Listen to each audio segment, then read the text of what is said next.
La vida en nuestro planeta es diversa. Sus formas y colores nos evocan todo tipo de sentimientos y emociones. Hoy visitaremos brevemente el pasado para conocer y comprender las diferentes transformaciones que han antecedido la actual clasificación de los seres vivos en el planeta. Bienvenidos.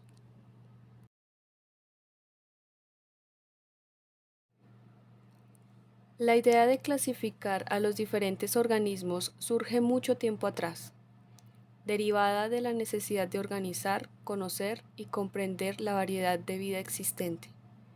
En aquella época de la ciencia, donde primaba la observación del entorno y el lenguaje efímero con la vida, personajes estudiosos y curiosos por naturaleza descubrieron importante información que hasta el día de hoy sigue siendo relevante.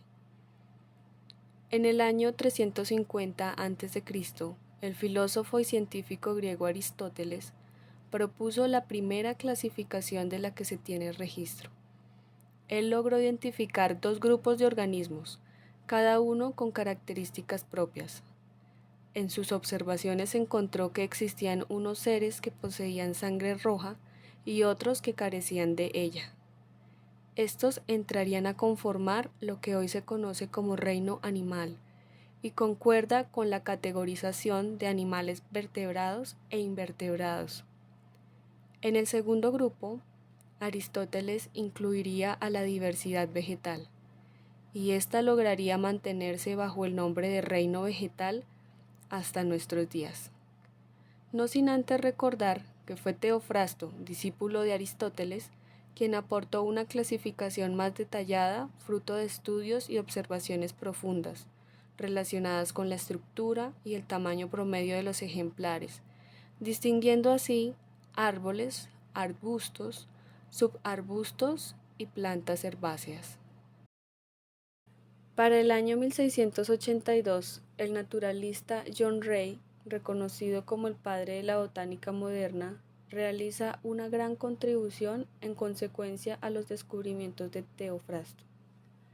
En sus obras relataba la existencia de plantas con presencia y ausencia de flores, a las cuales designó como angiospermas y gimnospermas. A su vez, observando aquellos ejemplares que presentaban flores, notó que algunas poseían un cotiledón y otras dos cotiledones. Es así como formula los conceptos monocotiledóneas y dicotiledóneas para clasificar a las plantas con las mencionadas características. La ciencia, en especial la botánica, le debe a este naturalista muchos de los conceptos que en la actualidad se siguen empleando en las descripciones, como es el caso de polen, cotiledón, entre muchos otros.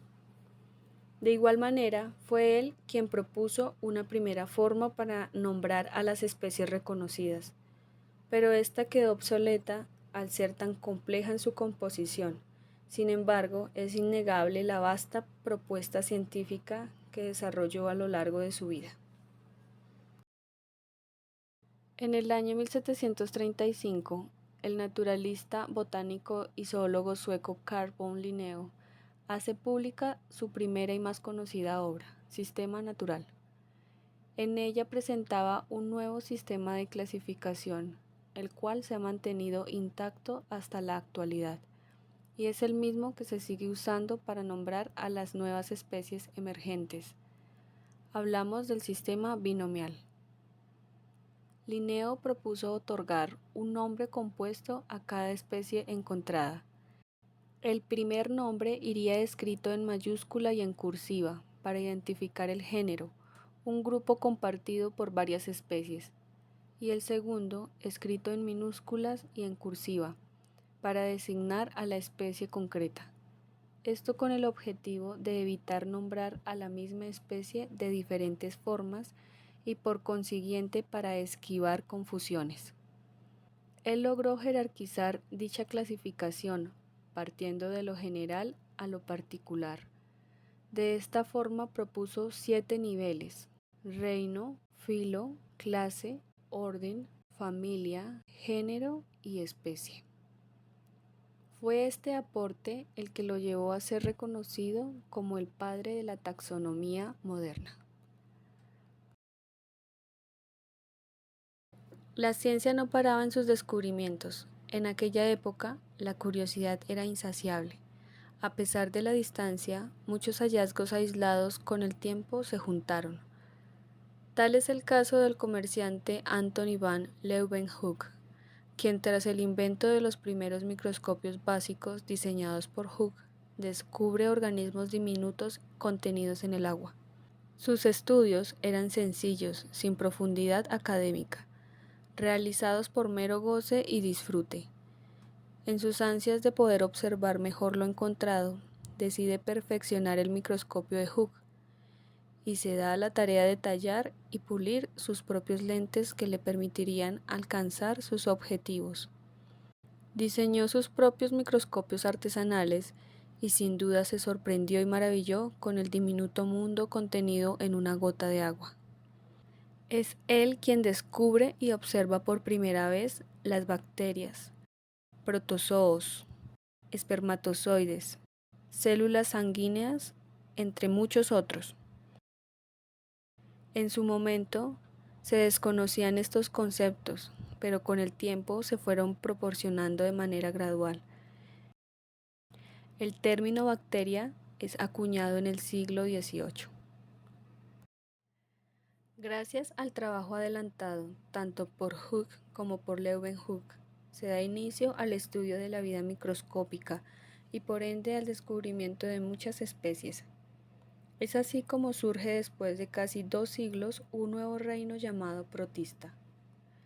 Fue propuesto por Ernst Haeckel en el año 1866 y allí se ubicarían todos los organismos unicelulares.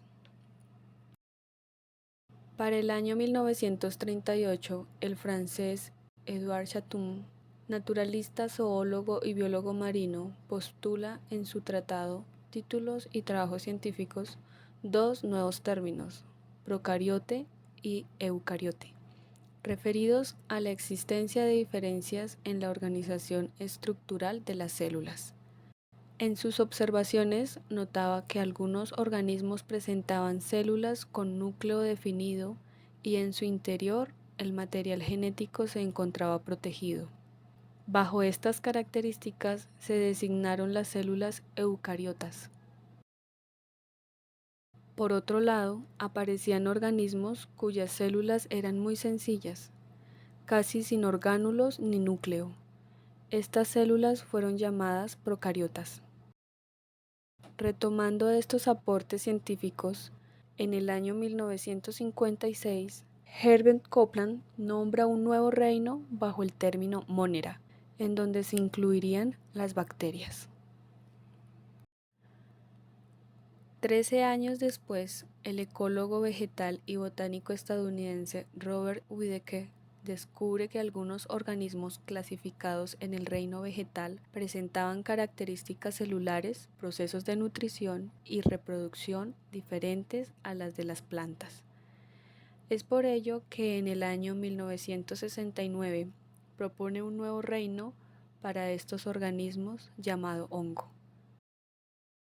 Es así como se completa el sistema de clasificación de los 5 reinos tenido en cuenta en los procesos educativos hasta hace muy poco tiempo. Luego, con los años surgieron variedad de posturas que iban y venían de acuerdo con los análisis y perspectivas de cada científico. En la actualidad, gracias a los estudios en genética molecular que se están llevando a cabo, se respalda la propuesta por Ruggiero y colaboradores, quienes en el año 2015 propusieron la clasificación de los seres vivos en 2 superreinos, procariota y eucariota.